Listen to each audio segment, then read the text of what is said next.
And we're live. All right, hi everyone, and welcome to another installment of the Fireside Chat series for the Animation Guild. My name is Patrick Rieger, and I'm a writer, and I've been helping out with the Fireside Chats the past couple of months. And I'm very excited to introduce our incredible moderators, who will also introduce our panelists for tonight for the Storyboard Artists and Writers Roundtable. To start off, we have Sydney Sharp. Sydney, do you want to say a little bit about your work? Oh, sure, yeah. I am a storyboard artist. I've been doing storyboard related stuff for about 5 years or so, and I'm the co-chair of the Animation Guild Storyboard Committee. Hey. Next, we have Jake Hollander. Everyone, I'm a director at Bento Box. I'm also the other side of the co-chair of the Storyboard Committee, and I'm another moderator. And our third moderator for the evening is Dani, Michaeli. Hi, everybody. Thanks for coming. I'm a writer, and I've been doing this for about 15, 16 years. And also a story editor and a member of the Writers Committee, which if you're also a writer and with the Guild, I recommend that you join because it's awesome. So I have very little to do with the panel tonight. We have our wonderful moderators who have prepared questions for tonight specific to the communications between storyboard artists and writers. And so I'm just going to let them take it away for the evening. Thank you, Patrick. I think I've got the first question. It's kind of an easy one. I just want to ask y'all to please introduce yourself. And we'd also like to know how you got into animation and storyboarding and why you did that. Ashley, you want to start us off? Okay. My name's Ashley Long. I'm currently the supervising director for Paradise PD on Netflix. I'm also a consulting producer on the show. I've been doing TV animation primarily in the adult space for close to 15 years. And why? Dude, I don't know. Like, I moved out here in 2005, and it just sort of, I got my first job at American Dad with Fox, and just sort of got on the board path trajectory and found out that I liked it. Thank you. Jones, can you please introduce yourself? Yeah, my name is Erica Jones. I go by Jones. I'm a storyboard director. I've done primarily board-driven comedy for about 5 years now. Why did I get into animation? Well, drawing is about all I can do, so I pursued that, and then got a gig as a storyboard artist, and I'm just good enough, so they keep me around, but that's really all it is. Yeah. Thank you. Kristal? Hi, I'm Kristal Babich. I'm a story artist. I've been working in story for about like 7 years. I have a really varied trajectory. Like I've gone from preschool stop motion to 3D feature to like now I'm talking into some like 2D people, which I just got an offer, so I can't really say what it is yet. So like that's kind of what I'm doing right now. I actually studied comics, and like I've always been interested in drawing and story and things, so that's kind of how I made my way into animation. I'm not like an animator, so it's kind of where I come from. Thanks, Kristal. Maha? Hi, my name is Maha Tabikh, and I'm a storyboard artist. I've been boarding for about 5-ish years now on both script and board-driven shows, almost like a 50-50 split at this point. Why I got into boarding? I always liked drawing, and I always liked trying to entertain people, and I didn't know storyboarding was a job until I was in college, and when I learned about that, I decided to try and go for it, so that's how I got started. Thank you. Excuse me. Monica? Hey, I'm Monica Davila, and I'm a storyboard director over at Atomic Cartoons, and been doing this for as a board artist for about 4 years, and then moved up to directing about 2 years ago. So why did I get an animation? I like telling stories, but I'm extremely impatient. So I would have been the world's worst animator, spending all my time on one shot. But I love telling stories, and I like getting to try a lot of gags and keep working on stuff until it finally cracks and makes sense. So that's why I went into boards. And I mostly worked on script-driven action adventure and preschool shows. So. Thank you, Monica. And Angela. Hi, I'm Angela. I'm a board artist, and I'm currently at Netflix. I wrote down what I was gonna say. I really enjoy animation, and I really wanted to be a part of it. Plus, everyone is generally pretty nice. I've been in animation for about 3-ish years, a little over 3 years. And yeah, yeah. Why did you get into animation? Oh, why did I get into animation? I thought it was really cool. I really enjoy animation, and I think I wanted to be a part of it. And like the feeling I get from watching animation, I want to be like part of that process to like be like, oh, other people can feel the things that maybe I feel when I watch animation. So, yeah. Beautifully said.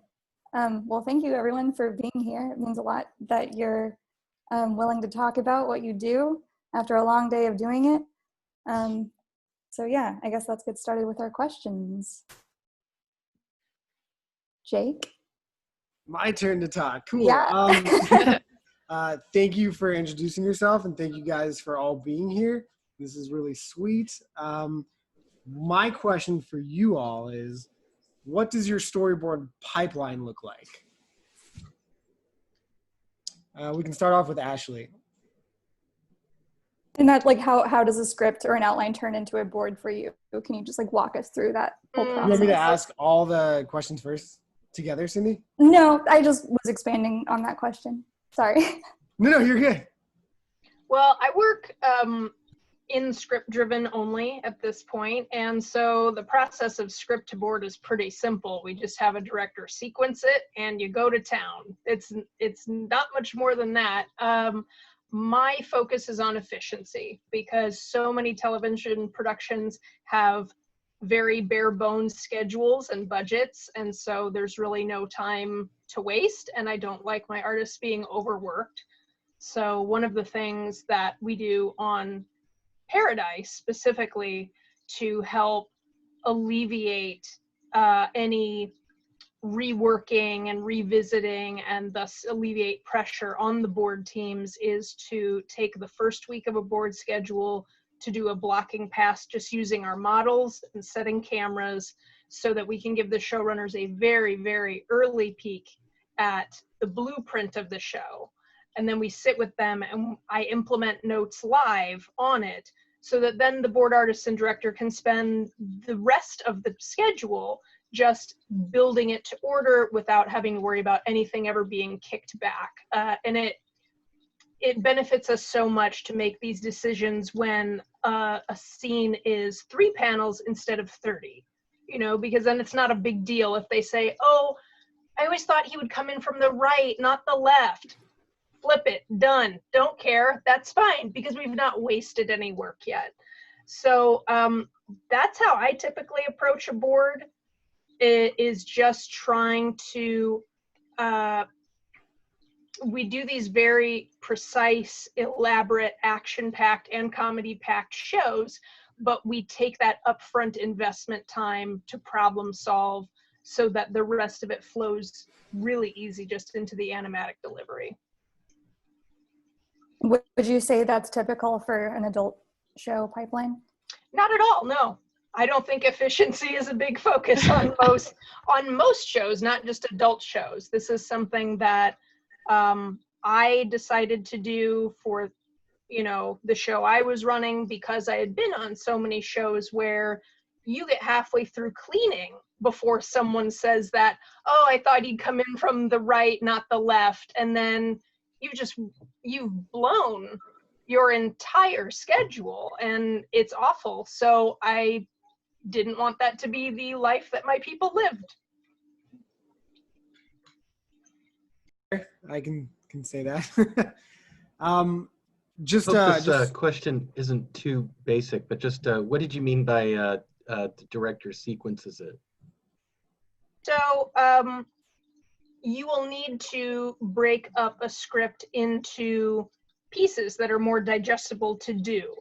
And that allows you to give different things out to different artists. So it could be as simple as all of the A story goes to this artist, all the B story goes to this artist, but often you're getting scripts that also have kind of a C and a D story as well. So what we do, just to keep it simple, is anytime you're changing a setting, make a divide, and that's a new sequence. So, you know, if we start off the show in someone's home, that's a sequence. And then once we've cut, now we're in the police station, you're starting a new sequence. So everything is very self-contained and can be handed out much more easily. Well, I guess that's a script-driven show. Does anyone want to tell us what it's like to take something from an outline, or maybe like a radio play? And sorry, Ashley, maybe I'll work to radio plays.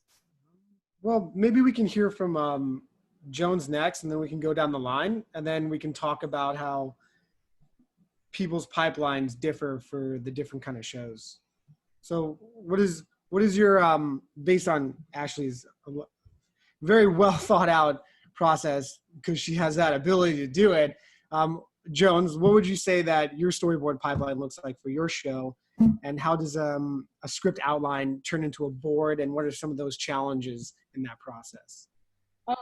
Well, I've never worked with script before. I do board driven, and it's pretty typical. So you get an outline, which is sort of like the spark notes of a episode, and you have like a handout, and you kind of discuss the 3 acts. You take it.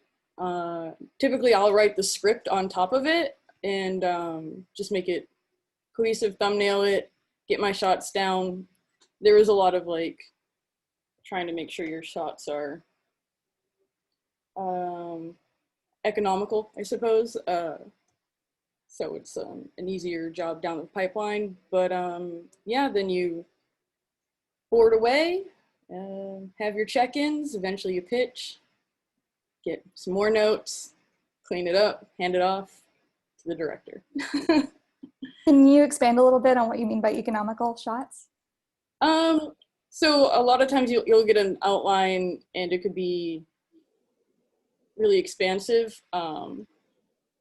So you want to make sure that you want to like kind of count the backgrounds in the back of your mind, reuse as many backgrounds as you can, or as many shots as you can, and just kind of like find your shortcuts in the thumbnailing process while you're translating the script you've written based off the outline you've been handed.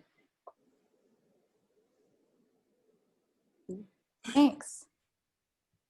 Thanks, Jones. Kristal, same question. I guess it's like I've never worked on the same kind of production, so it's all very different.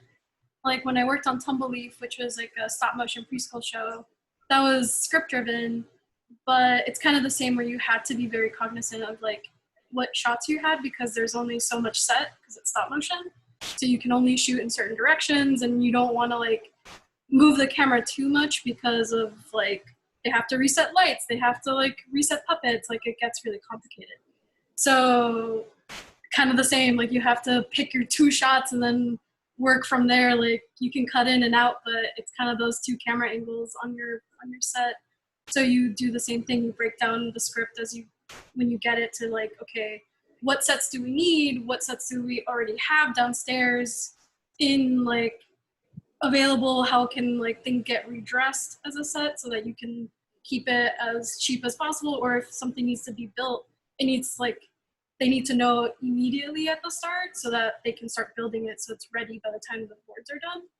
And then if like when I worked on Lego, so that's like features side, and it's like Chris and Phil, so then that's like a lot of back and forth with the writers, and like them like literally like they'll just like tell you, it's like, oh, here's like a little thing I wrote, draw it, and you like draw it and it gets kicked back to edit, and then they'll like edit it and then come right back, and it's like very like fluid, and like you're not getting necessarily a whole scene, but you're just getting little pieces to help them build what they're missing in editorial, back and forth.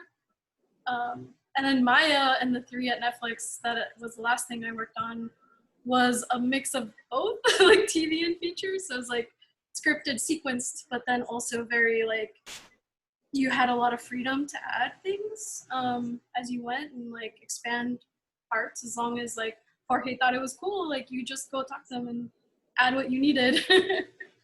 I guess that's, I don't know what else to add.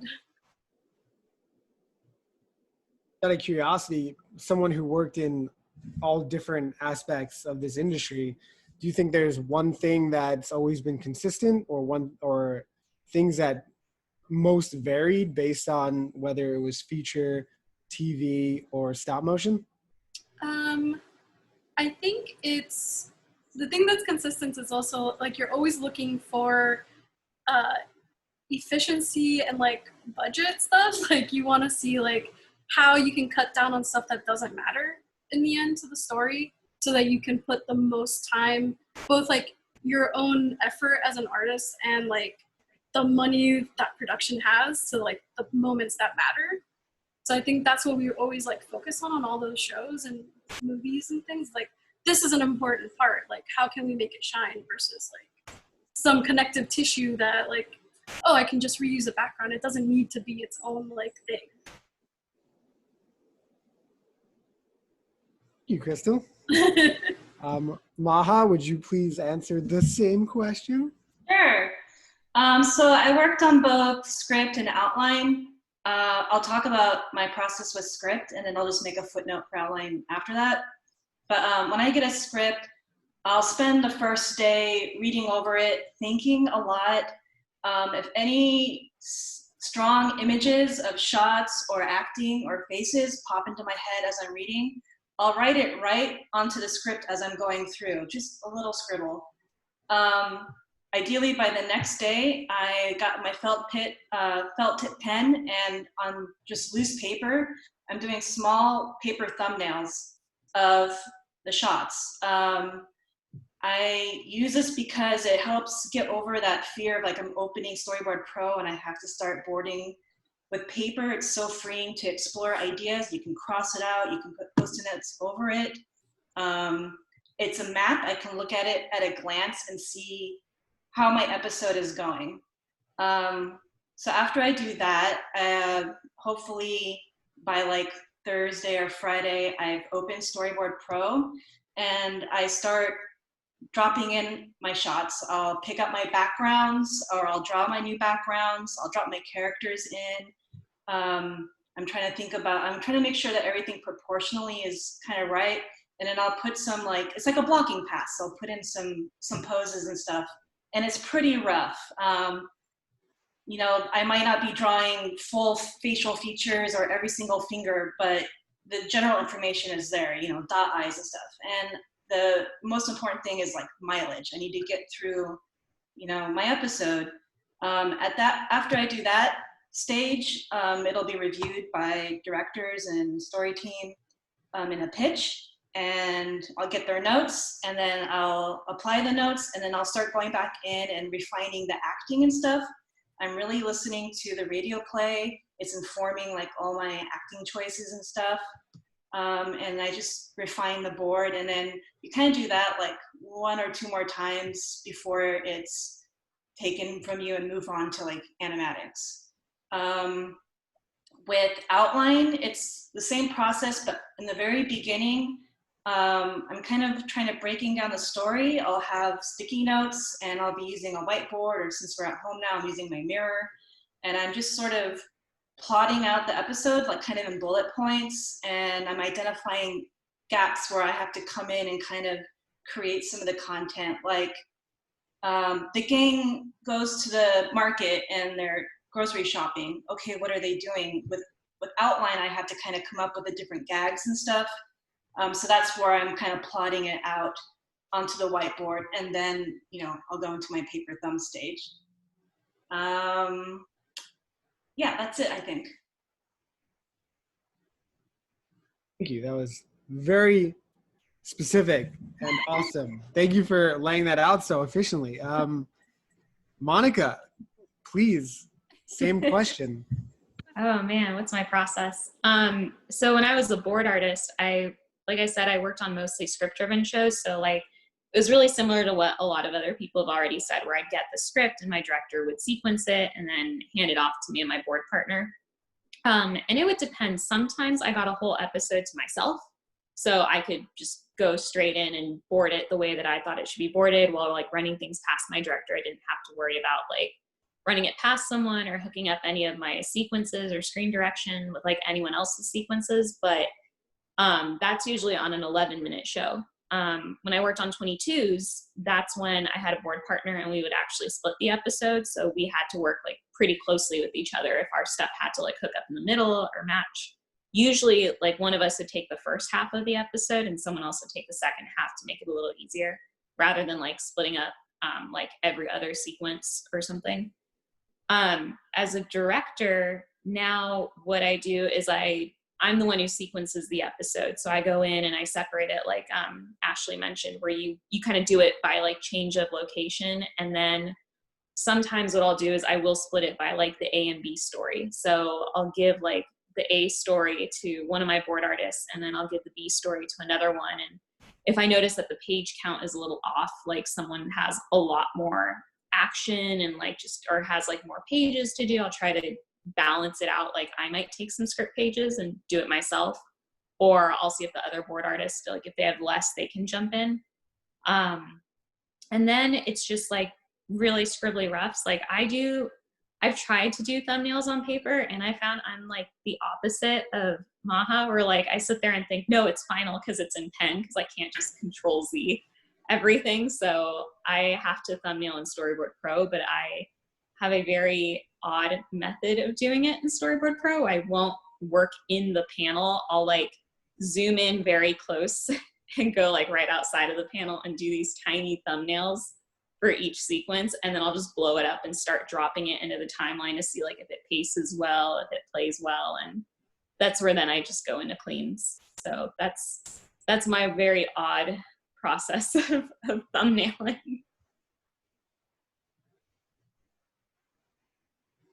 Works, it's not odd, Monica. Angela, please tell us everything. So my typical process is to read the script like at least 2 to 3 times to get familiar with it. And it's really similar to how everybody else was kind of talking about it. Like when they read the script and there's like an image in your head, you just like draw it down on the script. The show that I'm currently on, I don't get a physical form of that script. So like usually when I do thumbnails, I do it straight onto Storyboard Pro, and I just make like a bunch of tiny squares, and then I just draw like all of them just to have an overview of like, oh, there's too many one shots, or oh, this needs an establishing shot between here, or I need to cut back out or like reorientate everything. So I like having like that overview when you do Storyboard Pro to like just see everything that I did for that sequence. And yeah, that's pretty much my thumbing sequence. And then like I'll send it to I'll ask my director if I have any questions or anything particular that they need in the sequence and stuff. And then they'll look over it, and then I'll get notes from them, and then we'll send it to like the showrunner and all that stuff, and get more notes back, and goes back and forth. And then plus acting and stuff like that. Yeah. Awesome. Thank you, guys. I'm going to pass the next question along to Cindy. Hey again, y'all. Thank you so much. I appreciate all the detail, because there's so many different ways different productions work with their boards. Which brings me to my next question. What are some differences across different types of shows you've worked on, like preschool versus kids versus adult, board-driven versus script-driven? What has surprised you about these differences? And for this question, I'd love for it to be kind of like a conversation, because I know a lot of you have worked on several different kinds of shows. No need to wait your turn or anything. Feel free to say what's in your heart.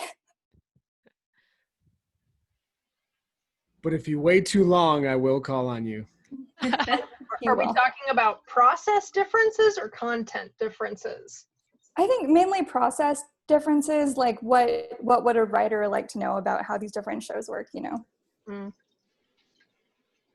I mean, I know for preschool, like when I worked on that, a lot of people have told me that preschool shows tend to get the most notes because like they have to be vetted. Like those scripts have to be understood by kids, like the audience that's watching it. So I know like we've gotten notes before in Animatic where we've had to kick the script back to the writer because SMP or like a psychologist read it or child development specialist, and they're like, oh, they won't understand what this word means. So we need a different word. Or sometimes it's been like, oh, the staging is cool, but kids aren't going to understand it. Like they're not, like, it needs to be simpler. It needs to be more like clear rather than, you know, kind of like cinematic or artsy. So that's always kind of been kind of the biggest note we've gotten in preschool. For like from a writing standpoint, where they've just really needed characters to sometimes say like exactly what's happening. Like it can't just be implied. It has to be very like, we need to go over there to do the thing that will help us accomplish our goal. Whereas on other shows, it's just kind of like, all right, let's go. And they just go. There's like, you don't have to really spell it out. So that's been like the biggest difference between working on like preschool shows versus more like 6 to 11 or 8 to 14 shows. I would say even with the 6 to 11 stuff, it would be helpful if writers were familiar with some of the most common S&P concerns. One of the few times that I worked on kids content, that was one of the more frustrating things, because you'd get a script that says, so-and-so lights a stick of dynamite. So, you know, you draw the guy lighting it with a match because that's what you would do, or a lighter, that's what you would do in reality. And you'd get a note back saying, oh, no, he cannot use a match or a lighter because a kid could imitate that behavior. Have him pull out a ray gun and ignite the dynamite fuse with a ray gun. And it's kind of baffling because we're still lighting dynamite. We're just doing it with an object a kid can't get a hold of, I guess. So there were some surprising things about children's entertainment that had a lot to do with imitatable behaviors that you sort of have to work around. I also worked on something at Warner's. It was one of their WWE projects, like wrestlers.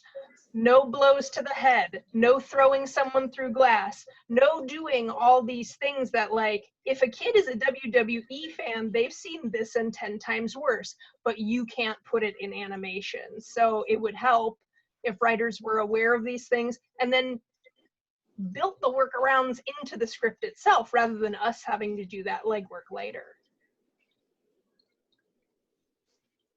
I think a couple of you, or one of you, might have worked on both script-driven and board-driven shows, and I was wondering if you can expand on like what you prefer and why. As someone who's worked on both, I'm still gathering the data for myself, what I prefer. I think I kind of want to flip-flop some more before I decide. There's something really satisfying about board-driven in that I can kind of influence or steer the episode more in a way that it's still true to the show creator and the characters, but it's interesting to me, or it's fun to me, like it's going to engage me in how I'm going to draw it and stuff. But it is like a lot of extra work, and yeah, it's a lot of extra work, but sometimes it's nice when you've come up with some stuff that wasn't an outline originally, and it gets a laugh. It's like really rewarding. But script's been fun too. So I don't know. I like having the radio play, and it kind of frees up brain space to explore other parts of boarding more, like acting or like pacing of a scene or setting up tone. Whereas with board driven, I might be bogged down with just making sure the story is working. Yeah. Yeah. Oh, go ahead. Sorry. Oh, I've worked on both, and I think like when I was starting out, it was like I started on a board-driven show, and it was really hard for me because I particularly have a hard time with writing. So I think doing script right after, I was like, oh my gosh, like I could think more about shots and stuff instead of like having to think of gags on top of shots on top of like all this other stuff. But I think as I'm like have done like script-driven shows, I'm like, oh, maybe now I can start thinking about like how I would do things differently if I was on a board-driven show again and stuff like that. Yeah. Oh, sorry. I was like, so I think I like when things are like a hybrid. Like if it's a script-driven show, but people are okay with you changing it, I'm like, oh, that's really cool. Or if it's like a board-driven show, but there's like a little bit of dialogue to like help the board artists like kind of guide their way to like where they're what they're thinking and stuff. I think those are like the best, I think. I don't know. Yeah, no, always helpful to start with a strong foundation. Does anyone else want to add anything, or should we go to our next question? Cool. All right. I believe it's Dani. Yeah. So we've heard some of the horror stories about like scripts coming in at double the page count that would make sense for a realistic either 11-minute episode or 22-minute episode. We've heard about unnecessary crowd scenes. Some of us have heard the horror stories of like unnecessary crowd scenes, or like a request to have a herd of zebra racing past a herd of antelope through a field of wheat. But what are some of the other things that you all wish that writers knew about that makes your jobs really hard when it's not necessary, and it's not always strictly like the central part of the story? I wouldn't mind expanding on that. Just what I wish writers knew is that the not always, a lot of times when you're handed a script and someone's written something, you wish like, do they know that like someone has to draw this, like that this sequence has to be drawn? And sometimes you get something like that and you're lucky enough that it's like erroneous enough where you just go, I'm not going to do that, I'll come up with something a little more simpler. So that's an aspect.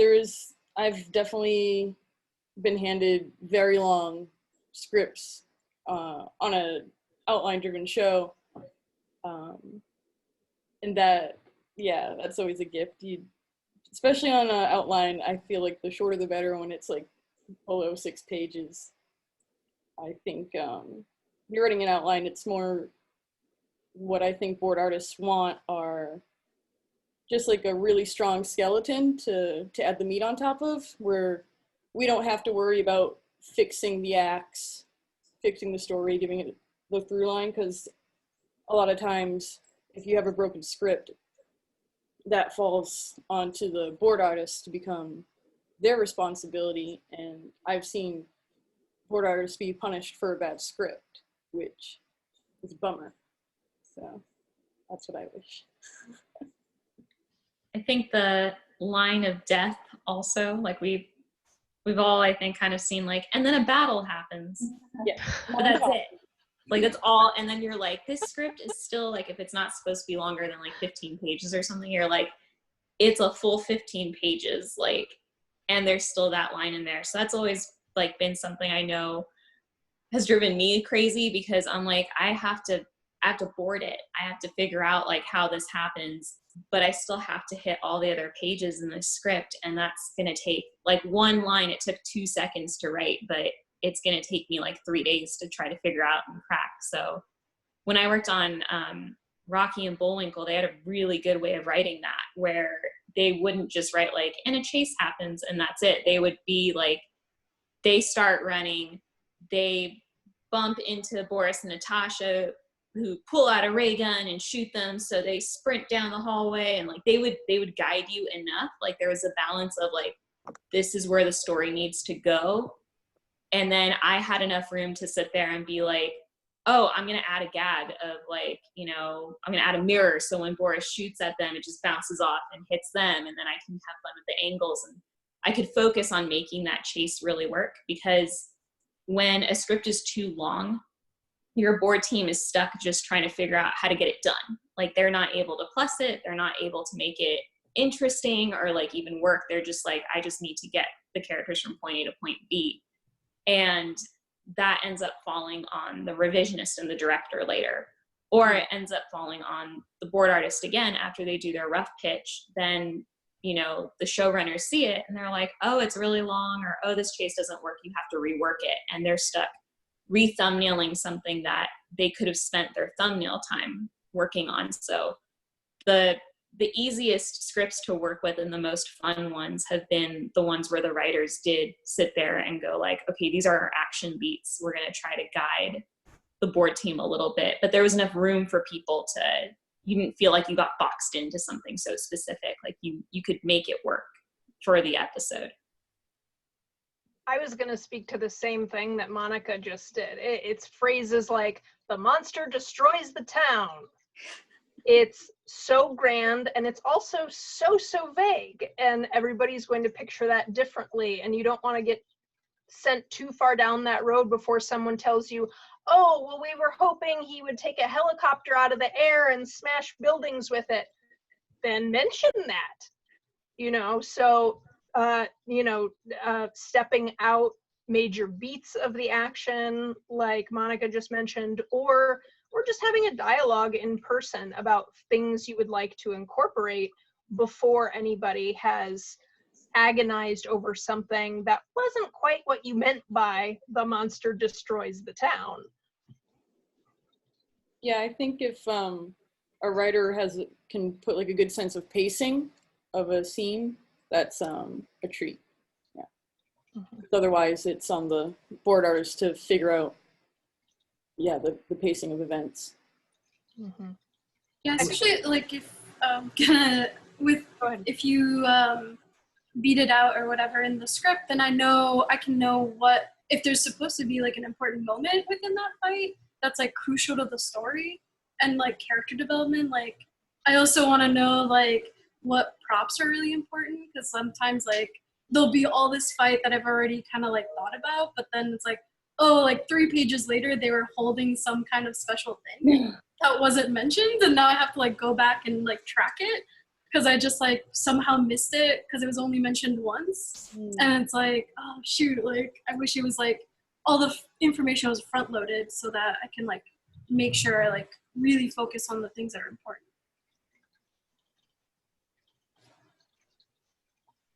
And I was going to bounce back to something that Jones said about writers understanding that someone has to draw this. I think it's especially important if your writers are coming from live action. Yes. Please do your homework and understand a modern, animation production pipeline. Understand how the sausage gets made, so that you can understand that you as a writer are putting out intellectual and emotional labor into your script. What we do is intellectual, emotional, and physical. Like people get shoulder problems, people get eye problems, people get back problems. So know what it actually takes to make this and consider that human element before you ask for something that's going to take somebody 12-hour work days for a 5-week schedule to complete. Just, be sensitive and sensible about what you're asking of a team in the time that they have. Yeah, and to Ashley's point there, like I've seen scripts come in so long and the instruction of the board team is just like, we'll just do it and we'll cut it in animatic. Like let's just see it play. Like they just want to see it play, but it's like, that's going to take us, you know, your extra 3 pages or 5 pages is going to take our team days to do. And they're going to end up pulling those 12 hours, even when we tell them not to. Like a board artist will still go and be like, if I don't get it done, it's not going to go back on the writer. No one's going to go to the writer and be like, oh, you wrote an extra 3 pages. Like, that's why the episode's late. It's going to fall on the board artist. They're going to be like, well, the other board artists got their episodes done and they were the same amount of pages. Why didn't you get yours done? So like, I've always kind of like heard like when we brought it up, sometimes the excuse has been like, but it's necessary. We already looked through it and we tried to cut dialogue and we just can't think of anything else to cut because it's all needed for story. And like, on the show I'm on, we'll actually do a pass where like the board team will read the script. And if it's a little long, we'll sit there and go like, maybe we can cut this or this or this, or condense this a little bit, condense the scene or the sequence. And generally like, then the writers are like, oh, great. Like we didn't notice that, like, because we didn't see it the way you guys did visually. So then they're able to go in and cut all that stuff and give us a script that's a little more manageable. So that's been like the nicest part, like when you get to work with the writers and there is that communication between the board teams, like everyone's able to kind of, like the writer's not stuck being blamed for something that they didn't know about because maybe they genuinely thought, oh, how hard could this be? It's just extra dialogue. But staging dialogue scenes can be just a nightmare sometimes, especially if there's like several characters talking. So it helps the board team to just be like, we just need what's necessary. Yeah. Monica, can you talk more about that? How a dialogue scene can like be a nightmare? That's interesting. Yeah. So like dialogue scenes, and it's funny, I gave a whole talk on this at Nickelodeon last year, specifically because they're so hard for me to do. So boarding dialogue scenes, they're very deceptive. Like when you get it, like I've seen people hand out scenes before where they're like, oh, it's not action, it's just talking, so this shouldn't be that bad. And it's like 2 characters talking, but the hard part is to figure out how to make it interesting because it's just talking. So you don't have anything else happening in the scene to allow for physical comedy, or they're not going anywhere. They're like maybe sitting at a table or something. So it falls to the board artist to figure out how to make it more interesting. And when you start adding more characters, you start having to track all those characters. So it becomes more complicated. Like, how do I not only make this scene work and be visually interesting, but how do I not lose track of where everyone is? And if this character needs to interact with this character, then I need to stage them next to each other. But that blows up the staging I had in mind. So I need to reconfigure things. Or if something gets changed like later on in the script, like if you pitch it and they go, well, what if like this happens? And sometimes you have to rearrange everybody a little bit more. So they're deceptive and they usually end up coming out flat. And when there's so much dialogue in there that people keep having to like flatten their shots just to go back to another character, when it goes into animatic, the note we'll usually get is, well, now this scene is really boring. It's really flat. Like, is there anything we can do? And generally, like, you can find stuff you can cut. And it's nice when your production supports that, when you're like, hey, I think we can cut these 3 lines and we'd be good. And it would help us with designs because it's less angles and props and stuff. And generally, like, that makes it a little easier. But it definitely, when you have a lot of unnecessary dialogue, or you read through it and you realize like, well, there's 6 characters in the scene, but only 5 ever talked. Like the 6th character was never brought in. Sometimes that they have to take lines from other characters and give them to that 6th character if they have to be there to justify it. But then that bumps production too, because they never recorded that actor. They would have to call them in just to record that 1 line or do a pickup. And if they weren't anywhere else in the episode, then they'd be paying them basically to come in for the same price, whether they recorded half the episode or 1 line, and then that bumps into the budget. So like, that's the kind of stuff that I think a lot of writers are pretty good about keeping an eye on when it comes to things like that, but that does make things more difficult with dialogue scenes. It just starts to snowball all the way down animatic and into shipping. Is there anything that anyone would like to add about in terms of, like, let's say you have you're meeting somebody who's a young writer and they haven't had too many scripts yet, and if you were in a position to give them advice, is there anything we haven't shared in terms of, like, because it's a lot of it's about resources, right? Because if you have limited time and limited hours you can put into it, and if you're giving all of the attention to complicated stuff that isn't necessarily the heart of the story, then that winds up taken away from other things, right? From a board-driven perspective, I'm always looking for the goalposts of, like, this character's arc, the story arc, and so I would say just track those things, like each character, who they are at the start of the story, at the end. What does that look like? Let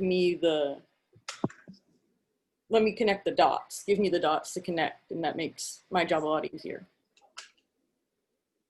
I think for me, like, oh, sorry, did you want to go? Go ahead.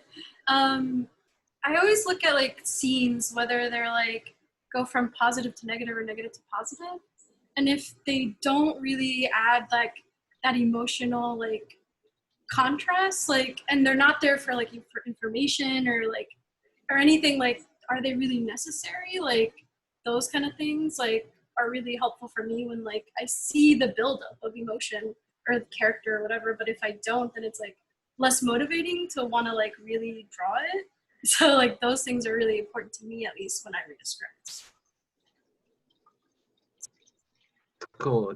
I mean, it's the feedback is that better writing helps with better boarding, right? Like, that's pretty awesome. I think Jake's more aware and more conscientious writing for the animation pipeline, because I think it's also important for writers to be aware of the types of things that are difficult or time consuming, and then be mindful of how many of those, let's call them show pieces, are in a 22-minute episode or an 11-minute episode. I've handled episodes that had 3 fight scenes, 2 montages, a song, like, all of those in one episode that's a lot, man. And if you want it to turn out great in the end, you need to thin that out, because a 3-person board team can only give you a percentage of what you could have in any of those show pieces if you've got them spread so thin over, like, 10 of them. Yeah. Yeah, and I think to something, I got asked this question once from someone who wanted to be a writer, and they're like, oh, when I write my, like, spec scripts, does it help you guys if I write screen direction and if I write, like, camera angles and stuff? And I was like, those are the first things I literally, like, will cross out. And I've been in handouts before where I've been like, we've been reading a script, and every time it came up and said, like, we pan over to, I'm just like, don't do it. We're not, like, any screen direction, just disregard it completely, because 9 times out of 10, it doesn't work. Like, because the board artist is the one who has to visually stage it. The only time I've seen it work has been where, like, we've been in the room with the showrunner, and the showrunner has been like, I have this idea, like, what if we try this? And they're just giving it as a suggestion. And usually they've been the head writer, so they wrote that script, but then they'll tell us, hey, it's just a suggestion, so if you guys come up with something better, by all means do it. Like, don't stick to what I'm saying.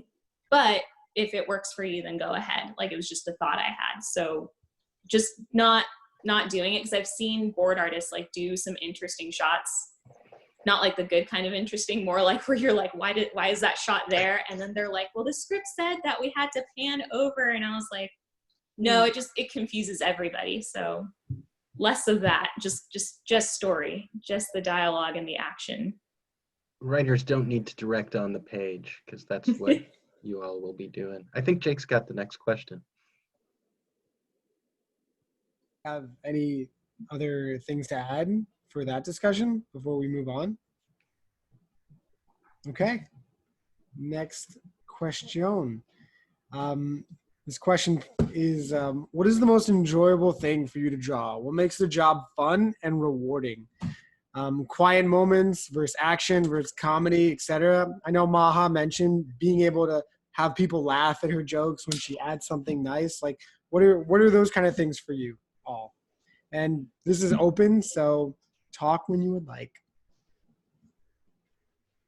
I really like character moments over big plot stuff. I feel like there's been like shows I worked on where just by chance I'll end up on like plotty episodes, and I feel like I never got to know the characters. I never had that like moment between them because I was having to do like, you know, character needs to, you know, save band in a school and they're trying to get a petition. Like it's like so like big, but if it's a simpler story where it's like, oh, they think the cat's sick, and you know, well, how are they gonna like, you know, take it to the vet when they don't have a car? You know, stuff like that is like the simple the problem's almost like a character in itself.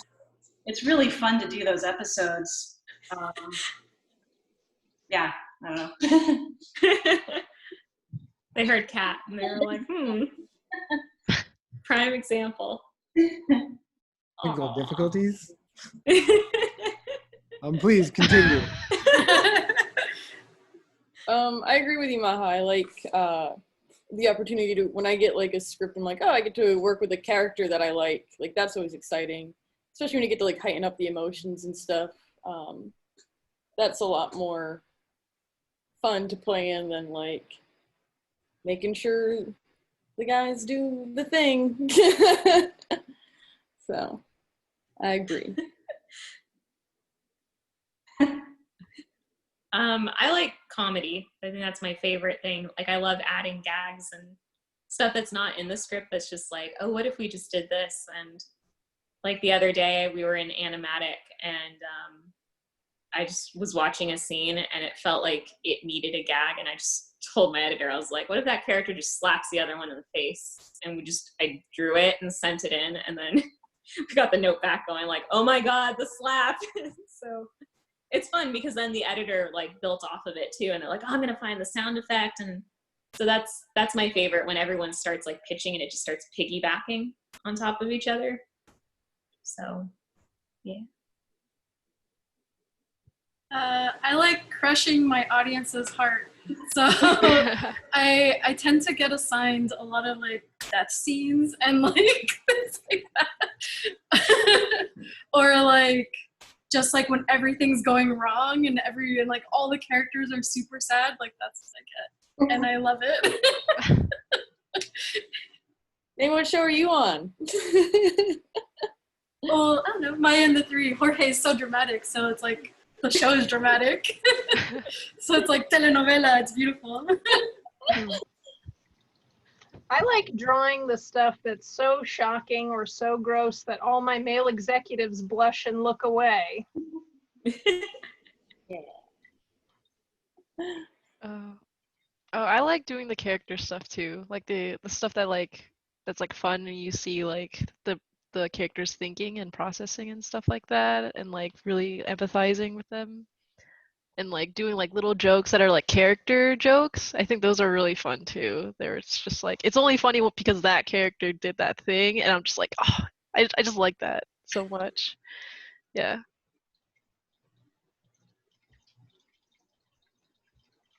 Just going off of some of the things you guys mentioned, do you think you gravitate or hope to gravitate more towards the shows that reflect the things you like?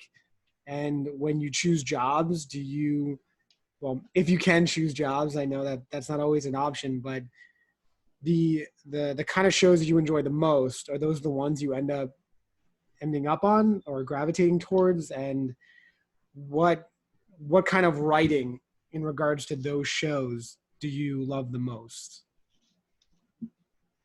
I think weirdly, I've always said I worked on a season 1 show, and I was like, man, they're so hard because everyone's figuring out the show, the writers, the board artists, and I'm like, I will never do another season 1 again. They're exhausting, and I'm on like my 5th season 1 show in a row, so like clearly that did not happen. I enjoy them though. It's really weird. Like I like season 1s because that's where I feel like the world hasn't been set yet. So in terms of like figuring out the show, those are the shows where I felt like the writing team and the board team have come together the most to try to figure out who a character is and what the world is. And that's been like kind of what I've kind of gravitated towards, because I get a chance to kind of build that world a little bit with them. But I also am always like, I'll work on a flat comedy show. And then every show I jump onto is like, we start that way, and then they're like, we want action adventure, like cinematic. And then I'm like, all right, guess we're going in that direction. So then we're all trying to work together to figure out like, okay, how do the scripts now like match that? Because if they were more simple before, how do we figure out how to make these like more epic moments without blowing the page count or adding in like 15 action scenes one after the other? And how do we tell the story? So I think I keep saying like, oh, I like this one thing, and then I keep ending up in this other style that I actually really love. So it's very weird. Jake, I want your cat to come back on Zoom. I miss your cat. Here, he's just chilling. But now what you said was really interesting, and I think for that makes me think of another question just in regards to how developing a first season looks. How much do you guys feel like writers listen to you when you give recommendations? And if there's a positive experience you've had that everyone benefits because the story becomes better when you have a communication with the writers or the showrunners or just the writing team in general? A lot of that requires in-house writers. Sometimes you're working with freelancers and you're like, who is this guy? I just want to talk. Like, I just want to talk about this. And they're not there. But welcome to prime time. Yeah. Yes, back. Yeah, I think there's a bit of a divide with writers and boarders. Sometimes you don't see them. I see Dani a lot, and that's great. I feel like on the production I'm on now, there's always an opportunity for everyone to be in the room and kind of like shoot ideas across, and I feel very heard there when I need to be. So I love it when there's in-house writers. If there's a story point in a script that isn't working, you can just like hop on over and like hash it out together with the director, and like, I don't know, it's just, that's like the best time when like we can all work together. I love that collaborative aspect. Storyboarding can be very solitary sometimes, but it's really fun to like kind of solve a problem together and everyone feels good about it. I don't know. Yeah. For a board-driven aspect, it's nice when it's like, oh, the person whose job it is to figure this out is here, and now they can do it, and I don't have to. I agree with Jones that I think that there is a divide, and it's stronger in some types of entertainment than others. The primetime shows that I've done, it's very strong. Like on some of the first shows I worked on that were true primetime, if food got catered in, you weren't allowed to touch it until the writers had finished taking whatever they wanted. Like there was a serious artists are second-class citizens type vibe. And that all that does is create resentment. Like, why do we want to do our best work for that? Mm-hmm. So I think both sides breaking down that divide and having more face-to-face conversations or Zoom-to-Zoom conversations now, to solve problems together and to understand each other's profession more and the labor that actually goes into it more, is so important to getting a good final product and to having a happy collaborative relationship.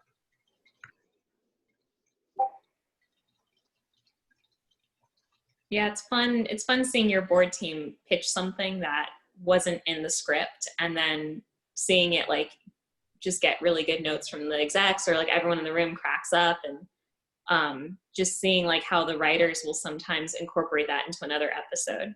So it's fun because it makes you feel like the whole, like it's a crew, like everyone really is bouncing off of each other's ideas and making them just like so much fun, and like putting these like weird little stories into the episodes that are kind of like Easter eggs or inside jokes for just the crew, and it makes you feel like you really are part of a team. Yeah, when there's like a think tank going on, I feel like the end result is really cool. I haven't really heard from Angela a lot, so talk to me, Angela. Oh, sorry. Tell me some of those sweet opinions. Everybody's so good. They're so experienced. I'm the greenest out of all of us, so I was like, I'm gonna let the people say what they need to. Yeah, I think like when there's like a visual joke or visual like something that's written down that's like visual, it like really like makes me really happy because I get excited to be able to like have my own interpretation of what is written on there. So that's like really fun. And having like to talk to the writers about that specifically is really fun. I haven't had a chance. I haven't worked on a show where I actually got to talk to a writer since for like a couple of years. I think our current show, I haven't really met the writers, so it's really hard when you don't talk to the writers and stuff like that. And sometimes I'm like, who wrote this? But then sometimes I'm like, oh man, who wrote this? Like, this is funny, you know? Like, I just want to like compliment them too, you know? Like, and just be like, oh, this is really cool. Like, I wish we could elaborate on something and stuff like that. So, yeah, having more conversations with writers is, I think, probably really beneficial for any show. Sure. I think just because, as you said, you may be a little more green than everyone else here, is there something that in your experience thus far that you felt when approaching a script or approaching your boards because of things written in the script that you've noticed to pop out more than others? Like, for example, earlier people said, and giant city gets destroyed, Nahir. Things that you may have seen in the script that have been hard to do, or questions you may have wanted to ask but wasn't sure because you don't really know, because you're looking at the script and you're like, oh crap, I got to do this. And then there's 20 more pages to do. So anything in your experience thus far that you've seen that has popped out as being a struggle or a question that you wished you could have asked? Yeah, I think that's why I like going to like board launches and stuff. I think even though if the script it's like written in this one little thing, and I'm sitting with the director and we're going through the board launch, they'll like tell me right away like what they're thinking and what their process is. I think that's like really helpful, like because the directors have talked to like the showrunners and know what the writers are thinking and stuff like that. I think that's been I don't know. I think like yeah, I don't know if I've ever had like anything that was like that pops into my head that's been really extremely difficult to handle writing wise, because I'm just so focused on trying to do a good job. I don't really change too many things, so sometimes I'm like scared of changing something too sometimes until I ask the director. But I think like I'm starting to learn that it's okay to change something, especially if I think it's like, oh man, this is gonna be real funny, and then I just like put it in there. Or I'll ask directors like if it's okay to change something, or like thumb out a really, really rough thing to show the director first before like continuing on into the boards and stuff. Yeah, and then sorry, did I rant? No, it's awesome. And it's really important that we get that. One second, honey. It's really important that we get this view of it, because similar to what Ashley was saying and Monica were saying, when you add things like, and then you pan or show this like this to newer board artists, they may take it literally and then have to force the boards to accommodate it. So I was just curious to see how that has affected you and what you thought about that. So Yeah, you I've can, definitely. Oh. yeah. No, continue. Oh, Yeah. sorry.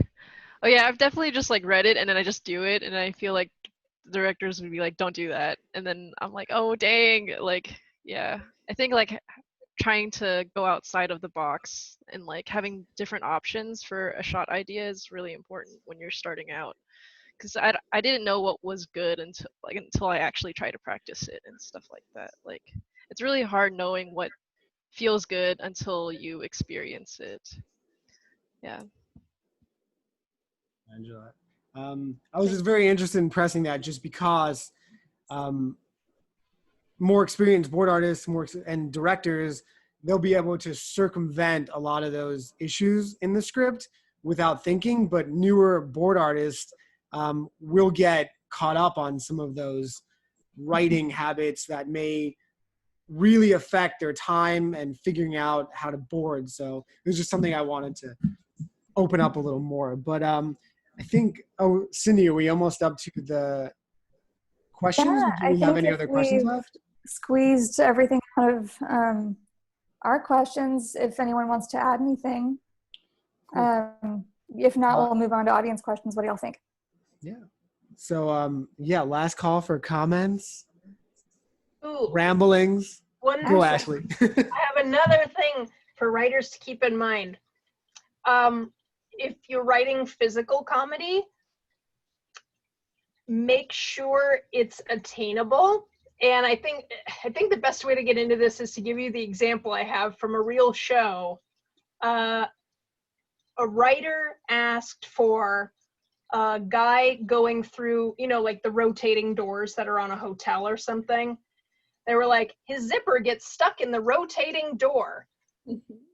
Please tell me how the fuck that happens. Can you please draw that for me on a napkin or act that out for me? Because it doesn't make sense. You don't walk into those doors with your crotch in front of you leading. Yeah. So how does that happen?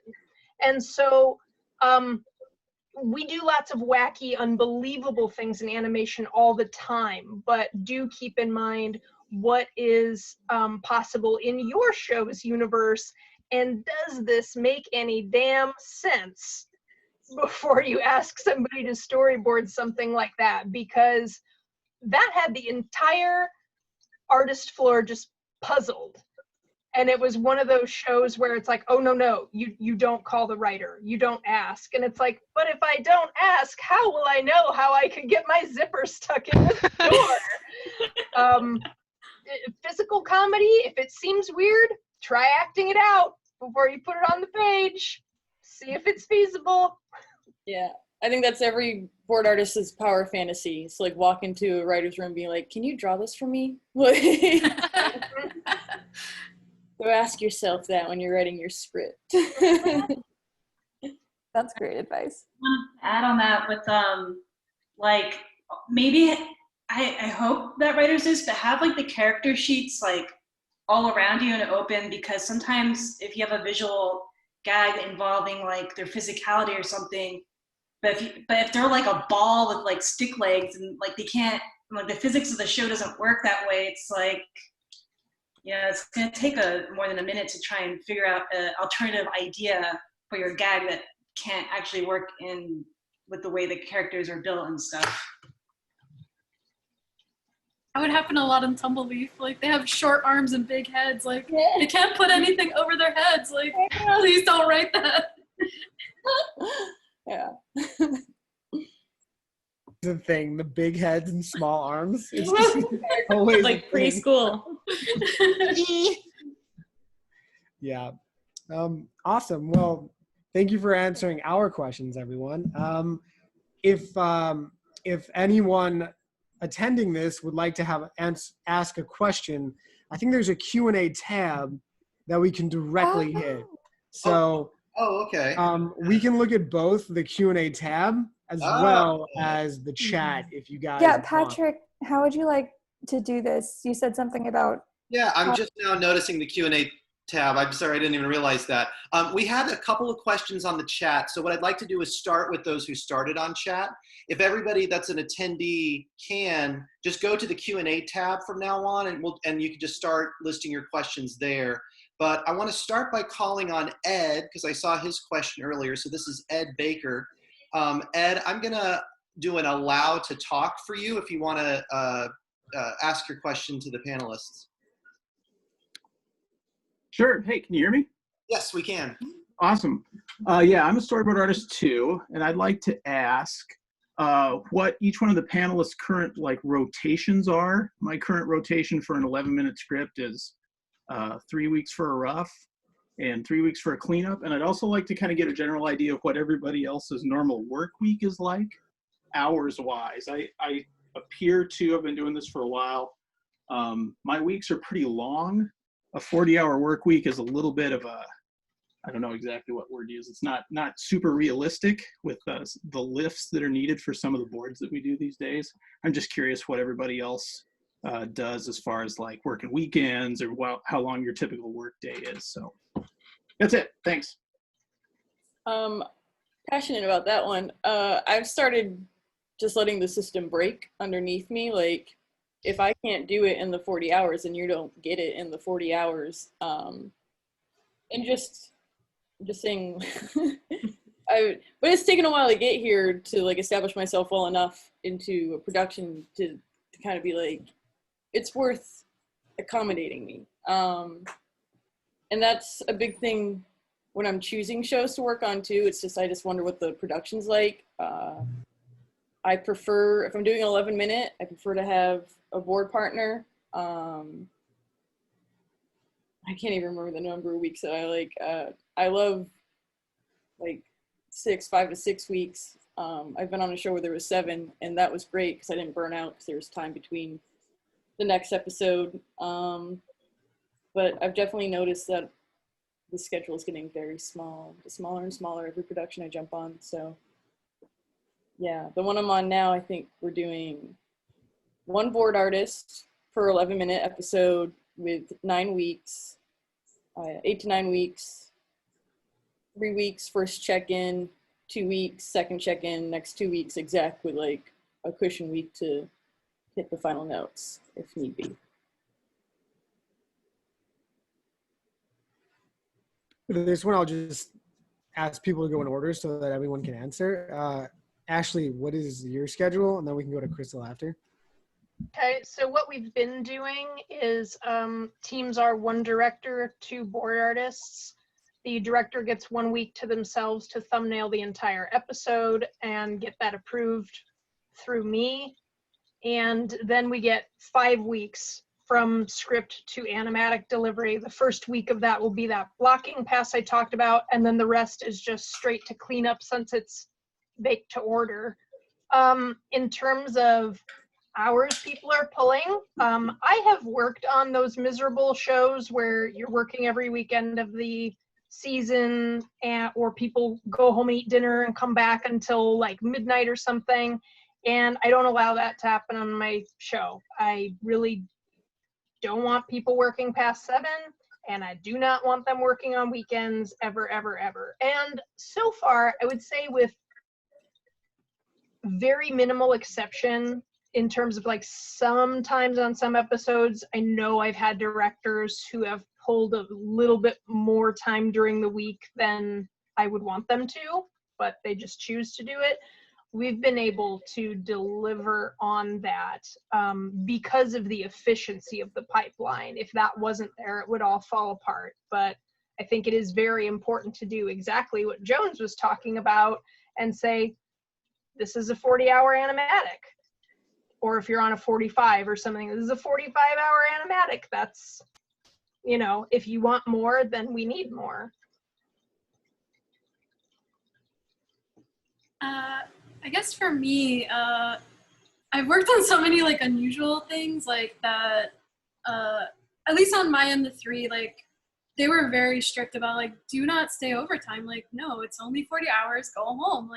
We all have lives, get out of here. So they were very, very good about don't come in on weekends.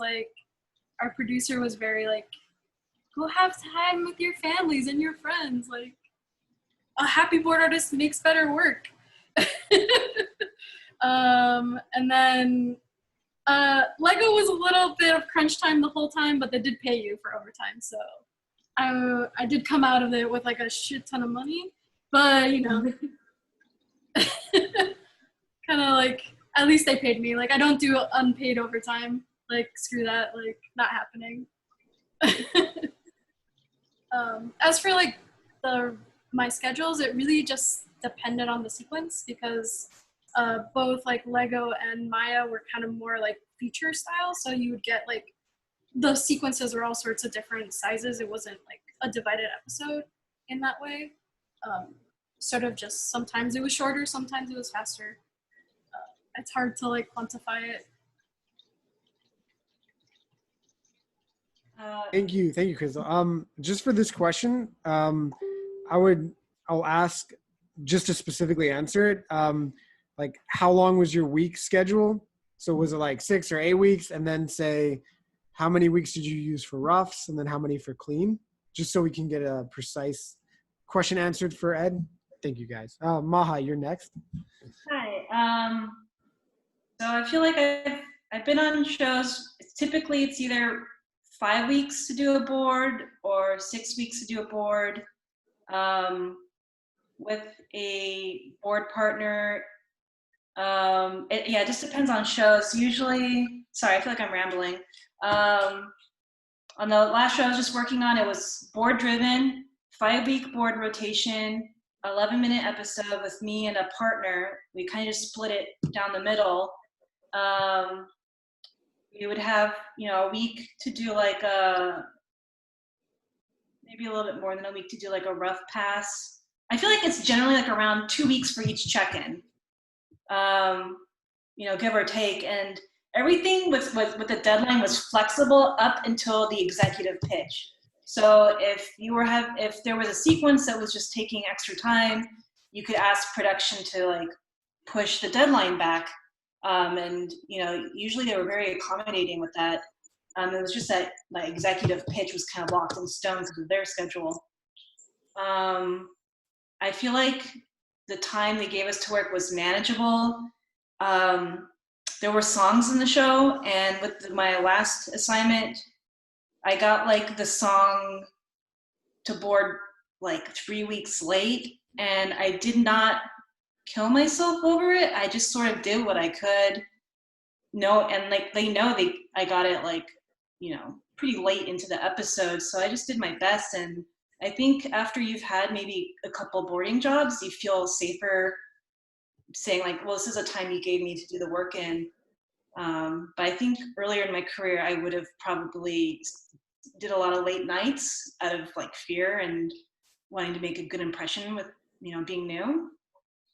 If I do late nights, it's because maybe I didn't work as great earlier in the week. Like, there's been some days where I just had zero productivity, so I would have to pay myself back later. But I think the more experience you get, the less soft, like, common that's become for me. So.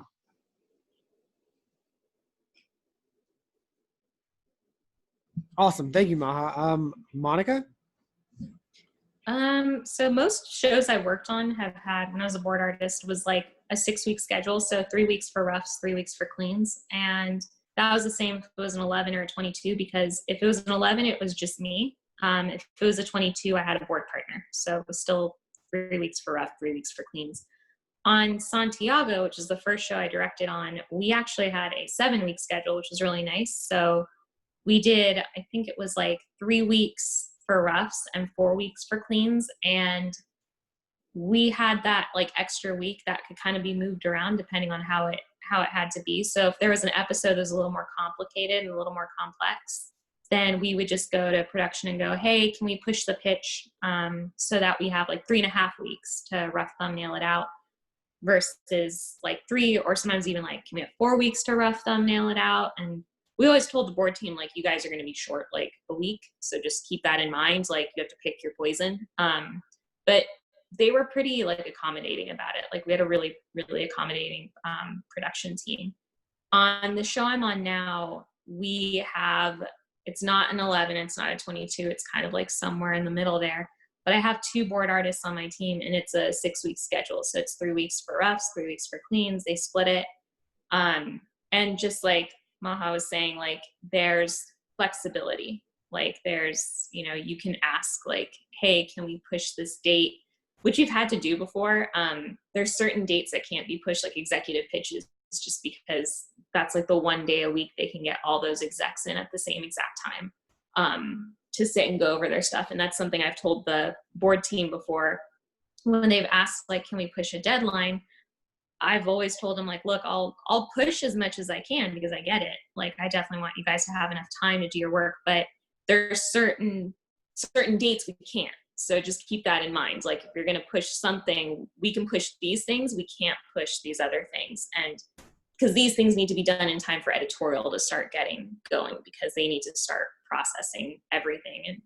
And as far as like hours, I try to keep it to like a 40-hour work week if possible, especially with now with the pandemic. There's like, I've definitely been up at like 8 at night being like, let me check my email. Let me send notes out. Let me like, you know, which is not the best thing, but kind of like, yeah, if I'm not productive one day, I'll make it up another day and try to kind of like not fall behind. But it's definitely tricky. But I have told my board team repeatedly, I'm like, please do not work more than 40 hours. If it doesn't get done, it doesn't get done. And they have to see, you know, if it's because the script was too long and you pitch the roughest board they've ever seen in their life, so be it. The script was X number of pages over, that's what they're going to get. Like, we're not going to kill ourselves to try to do like this amount of work when the agreed upon page length was X number of pages. That's always kind of been my rule of thumb for my board team. So I try to stick to that. I'm not very good about not working on the weekends sometimes, but I try to make sure my board team doesn't do any work. It's just the nature of like supervising. And sometimes it does happen. Cool. Thank you, Monica. Angela, and then we'll go to the next question. So for my show, I don't know how many weeks we get because we just kind of get Sydney. We just like get sequences and then we'll get them done and then we turn them in, and then it's been really loosey goosey, especially because it's like near the end of the show season.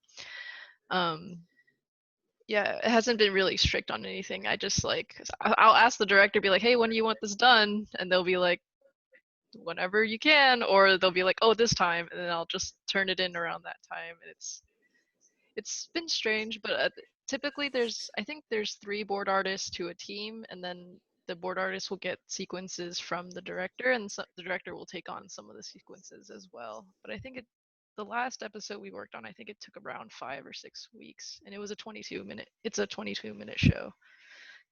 Yeah. Angela, so we had a question that was a little bit more of a technical question from David. Was it, Sydney? Yeah, I see David on here. David, I'm gonna allow to talk for you if you'd like to. Well, I was just gonna say, Patrick, this is a little bit more of a technical question, and I really do want to hit the questions pertaining to storyboard artists interacting with writers first, so that we can get to those. Sorry, David, I just disabled your talking. You had your chance. Yeah, sorry, David. Just to remind we will definitely answer that question after if we can, but we do want to hit these writing questions. Ian cannot, his mic isn't working, Patrick, so no worries. I'll go ahead and read Ian's question. Go for it. So from the shows Ian has worked on, he's seen magical things happen when board artists and writing teams collaborate together to punch up scenes, add in jokes, work with set limitations, etc. How can writers do more to create a welcoming, cooperative atmosphere that encourages both sides to work together?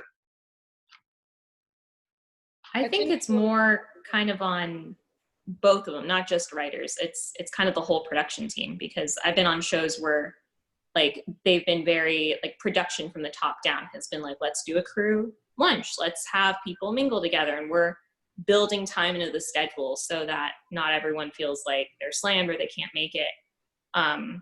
So I think that's kind of something that I've seen done that seems to work, but it is up to the board team and the writers, I think, both, because I know a lot of board artists, we tend to be very just buried in our board, and we don't go out past like our board partner or just the board team. So having everybody kind of, take, I've had directors tell me as a board artist, like, hey, if you have a question, go ask the writers.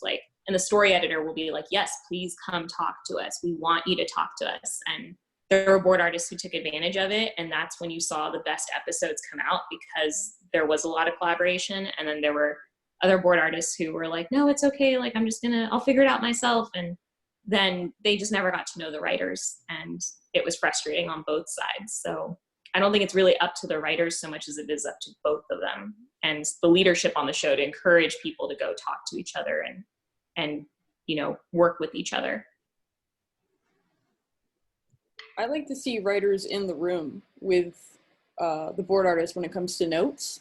So it's kind of like also notes for the writers. I think that encourages more of a dialogue. And then yeah, it is on an individual basis. Like as a board artist, you shouldn't be afraid to just stop by in someone's office and be like, hey, I'm having trouble with this. Like, you mind helping me out? Or if you're coming out of a note section as a writer, going to the board artist, like, hey, I had an idea if you want to use it. So something like that. I think what's really been cool for, at least on Maya and other things, is when the writer's there during the launches and stuff. Like, I've been launched with like the writer in the room, and then you can directly ask like, oh, this is what I'm thinking, what are you thinking? And then you can also talk to the director, and it's just like so much easier to like really pinpoint what's important for that episode or in that sequence. Like that for me is great, like just from the beginning. That helps too from like a animatic standpoint too, because sometimes we've like read a script and when the writer hasn't been in the room in the handout, everyone's like, this line doesn't make sense, let's just cut it. Why would they say this? And then you find out later it was a network note. That network specifically asked for that line of dialogue. So you have to find a way to put it back in. Add something real quick in here. Communication is the biggest plus with every problem or any kind of thing that you can possibly imagine a solution for. So just a general rule of thumb, if you want to know any way to improve any kind of relationship, the first and best thing you can possibly do is just introduce yourself to the board artist, introduce yourself to the team, and have a discussion. And that's usually 10 out of 10 times the best thing you can do. So going off of that, continue. Mm-hmm. I think also, like you said, introducing yourself, getting to know each other on a first name basis on both sides. And I've found on the show I'm on now, it really makes the artists feel good when somebody stops by and compliments the work that they did, so that you're not only getting notes. Here's what you did wrong, the writers say. You don't, like, yes, there will be notes, everyone understands that, but it's nice to hear what you did right or did very exceptionally well also. So if you get to know people and recognize their work and you attend the animatics and you can tell, this is a Beth scene, this is a Lauren scene, this is a Brian scene, and then you stop by their office and tell them how much you loved it, if you did, that goes a long way towards someone wanting to delight you all over again on the next episode, rather than resenting a complex script or a long script. It helps too with like not just fostering like morale, like Ashley pointed out, but also like it brings you guys together to work together again. Because I know like on Rocky and Bullwinkle, we had that, like the writers would stop the artists like in the hallways and be like, oh my God, I really like that gag you did, or like that was such a fun board. And they would print out like our panels and put them on their door. So it was really fun seeing like all the gags that we had done like visually, and it helped them, I think, too, when they were writing their scripts, like, oh, we did that in an episode. We never thought to do that.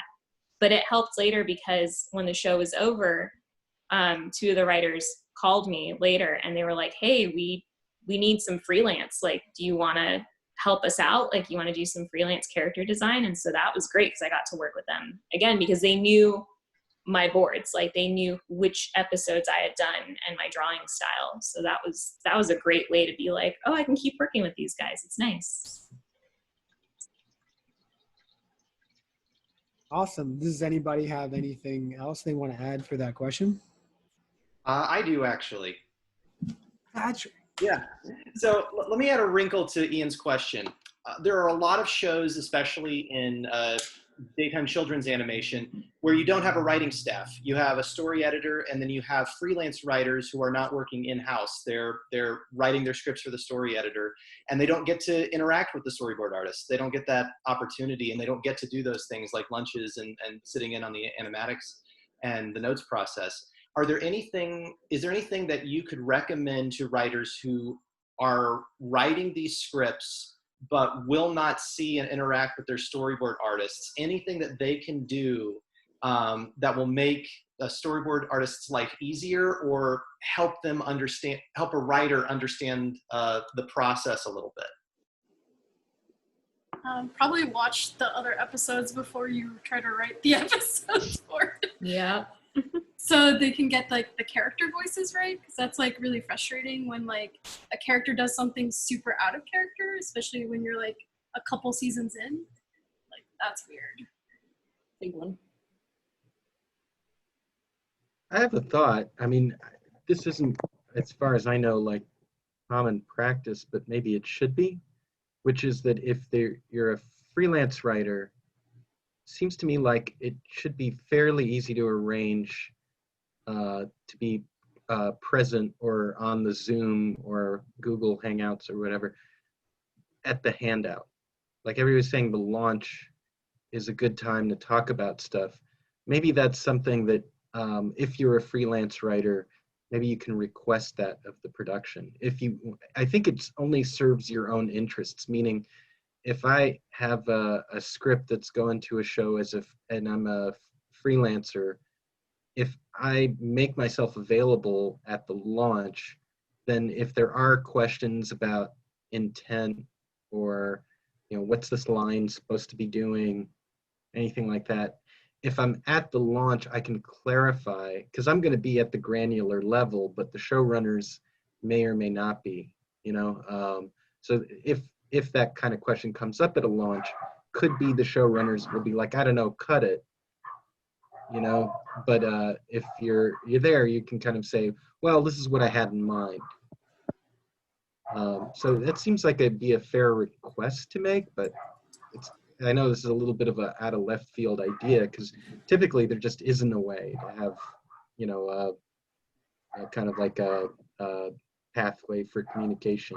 We won't even know as freelancers typically like who the board teams are going to be.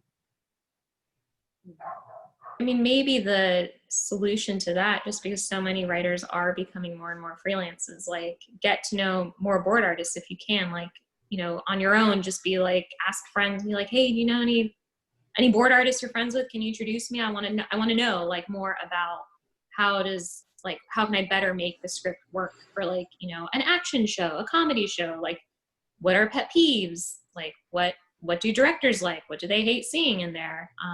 And kind of get to know more of the board artists, because then if you never know, you could be freelancing for a show and then it ends up being that you actually end up having known one of the board artists, and they can be like, hey, I'm boarding your episode, or my friend's boarding your episode. What? Like, that's awesome. And, it does make it feel at least a little bit more collaborative.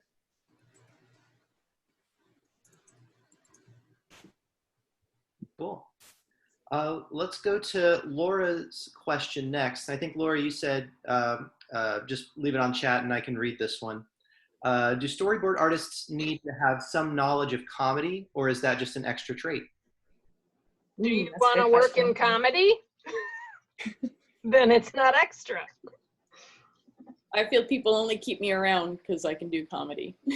That's the only thing. It depends on the show you want to work on. If you're into comedy, then yes, you have to know. But also, like if you don't feel like it's your strong point, just still it's good to learn. It's good to study a little bit because it just gives you more access to the kinds of shows you can be on, because maybe there'll be a show one day that's staffing that is a comedy show and you need a gig, so if you might as well try for it.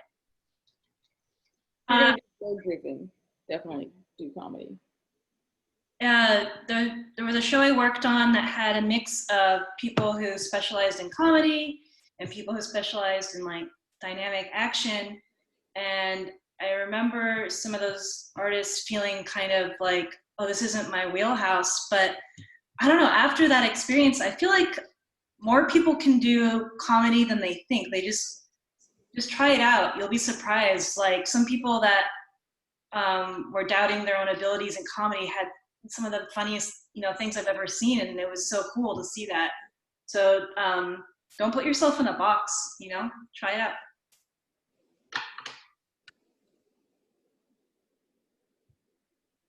I'm just also curious to clarify, Laura, for your question. Are you asking if, let's say, you're on a dramatic show, does knowing comedy help? Or are you specifically asking what are the traits that storyboard artists need to have to do their job? I'm just to clarify.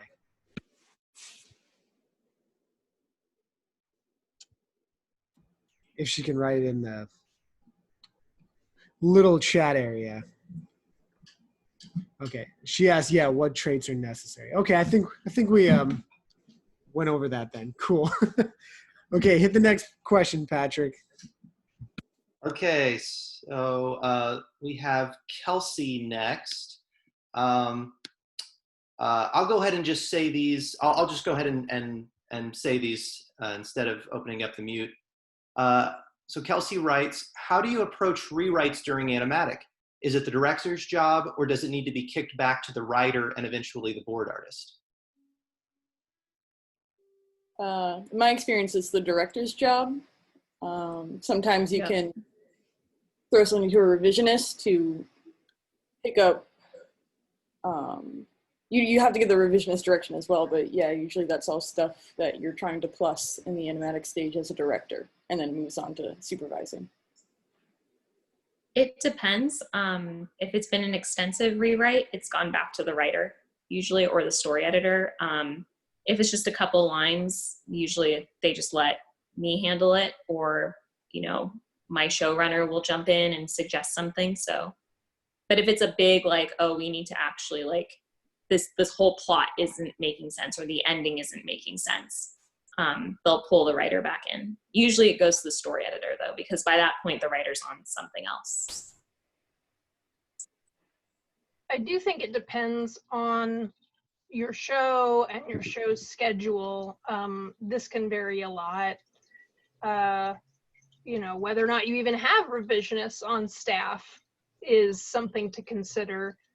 The way I've been doing it is it would typically fall to a director on the type of script-driven content we're doing. However, by the time those revisions are requested, my directors are already on to their next thing, and I like to let them focus on that next thing. So as long as the rewrite revisions are simple enough, I just take care of them, or I oversee a revisions board artist to do them, so that the director can just keep always plowing forward.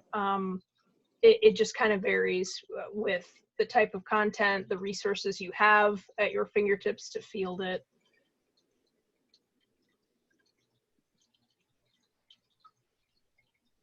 Great, and then there's one more part of Kelsey's question.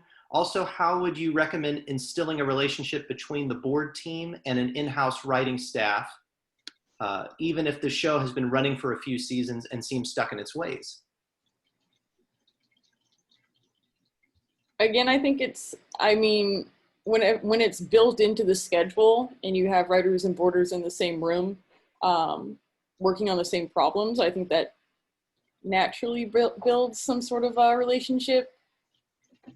But yeah, that just goes back to the last guy who asked the question of how to get an interpersonal relationship between the two. Night.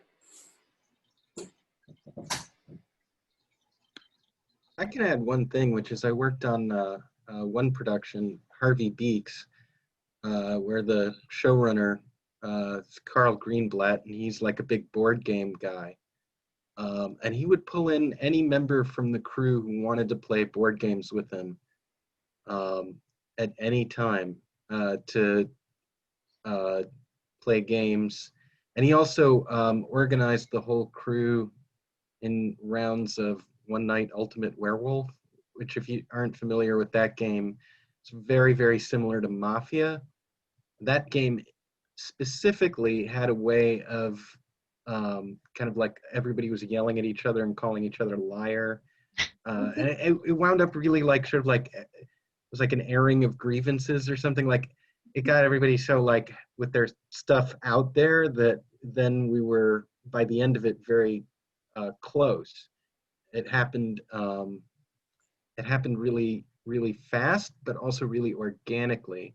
So I can't remember who had the point, but like if production builds time into the schedule to, I mean, Jonesy's point's amazing, which is like the more you get them together as part of process, the better.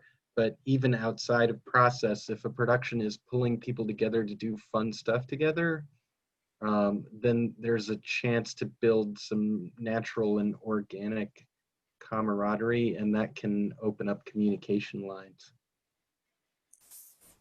I guess I'd like to share an experience about relationships between writers and board artists. I had this one gig at Cartoon Network, and we had those old-fashioned pitches where we would put up all of the board pages on the wall, and it was really special to me because the board artists and the showrunners and all of the writers were all in the same room, and we were just pitching to each other, and this is like one of the only times that I've really felt like an equal to writers.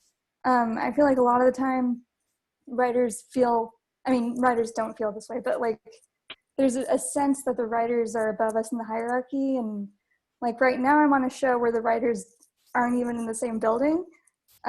So it's nice to just genuinely feel like you're being listened to by writers. I want to add that having sort of like a natural curiosity for each other's profession is really a great way to like start conversation or have lunch.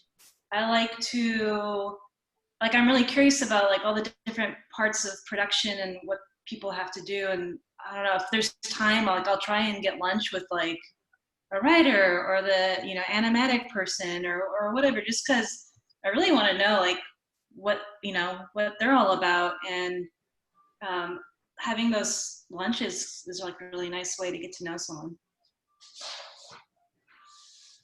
And I don't know if anyone else has had a career in mostly prime time, but like Cindy said, in most of the shows I've been on are prime time, and the only time I've ever even experienced communicating with the writers are the shows I've directed on. And the only show that I actually shared the same building was the show I was on with Dani at Nickelodeon, and I'm still friends with all of the writers just because they were down the hall. And there's nothing better to say other than when you're around each other and you show an interest in your jobs and you show an interest in how to improve.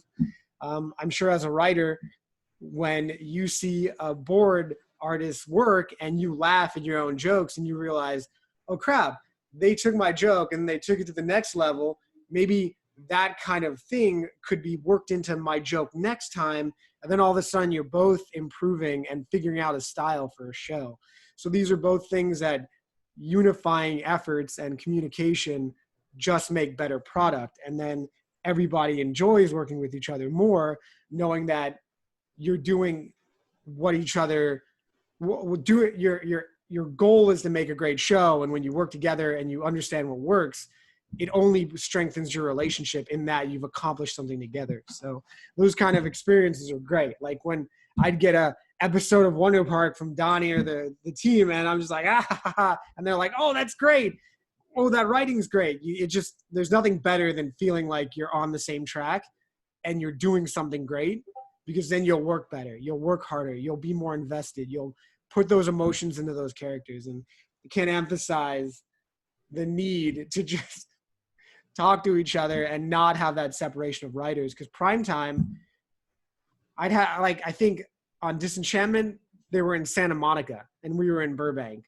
And for Duncanville, they're still in Santa Monica. Oh no, I think they were in Hollywood, but like 2-hour drive, you know? So it's, even if you can't communicate, and I know that we're in a pandemic right now and you don't have the option to walk down the hall or even whatever, like email each other, like just bridge that gap, you know? No one has to be strangers. And Google Chat works great, you know, Zoom every now and then with the board artists who are doing your episode, it helps dramatically. It really does.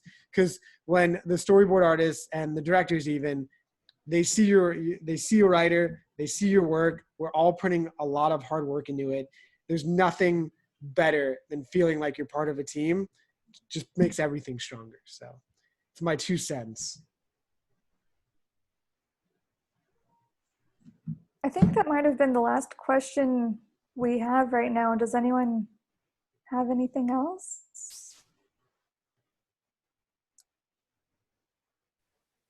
Come on.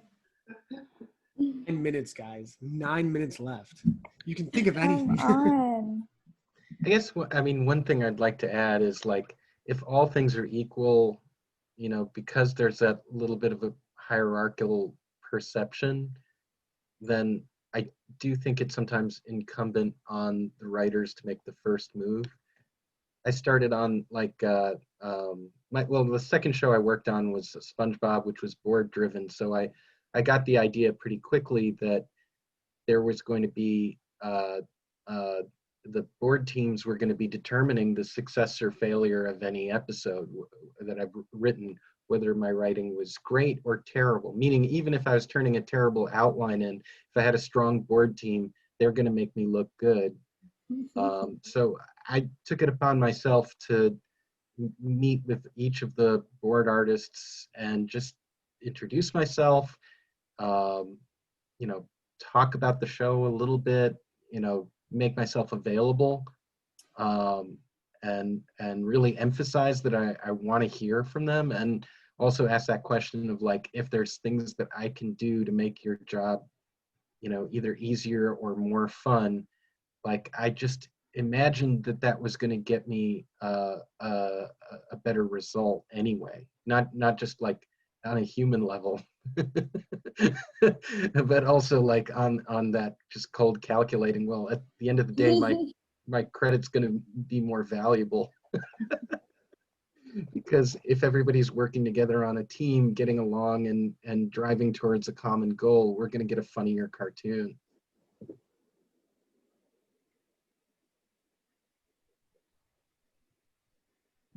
It looks like we have a lovely comment from Michael Polvani, who says, this is an excellent, I feel weird reading this.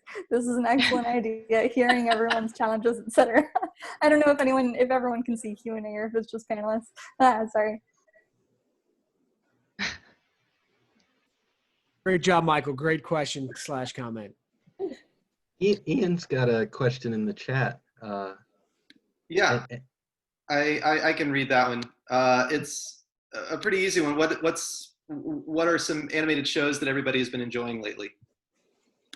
Korra. I finished. It's only been like 3 days on Netflix and I'm done. So good. Yeah.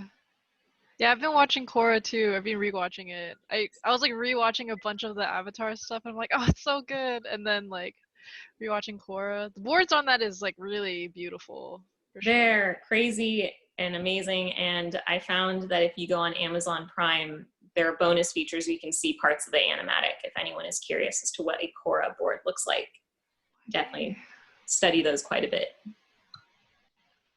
I'm always really impressed when people who work in animation find it in themselves to be able to watch animation still. Oh, dude, I was just gonna say, I know I'm probably in the minority here, but I don't watch animation in my spare time. I watch shows about hauntings and murder.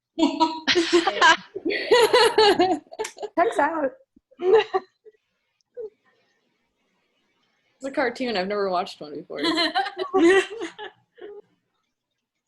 It looks like Kathleen has their hand up. What should we do? Here, let her speak. Yeah, I just did allow to talk, so you should be able to talk now, Kathleen.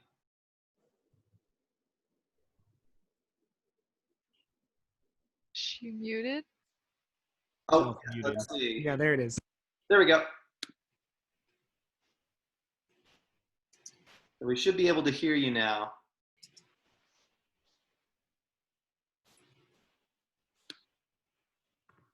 Or if you can't,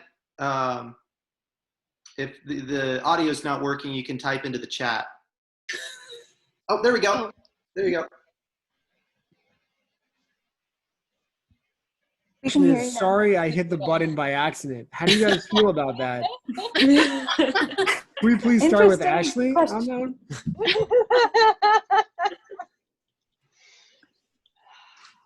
Well.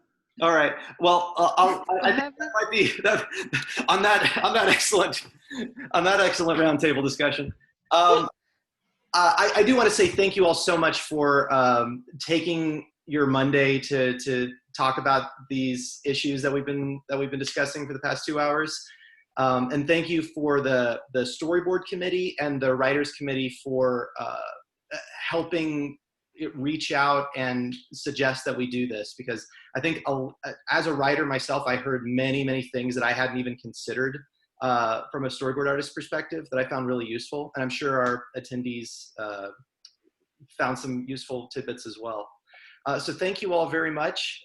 If you want to give yourself a pat on the back, that's great. Otherwise, I think that will do it. Unless anybody has any other comments for tonight, I'll end recording.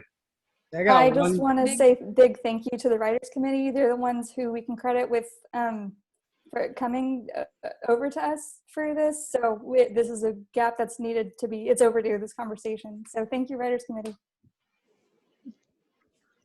Yeah, thank you. Thank you. Thank you. Thank you, guys. I just want to also add, if anyone has any questions, reach out to board artists you know, or if you want to join the Discord where everyone's cool and hanging out, you can ask your questions there as well. So communication, talking to each other, it's all good. So thank you all for coming. All right, thanks everyone. I'm going to end the record now, and thanks again for your time.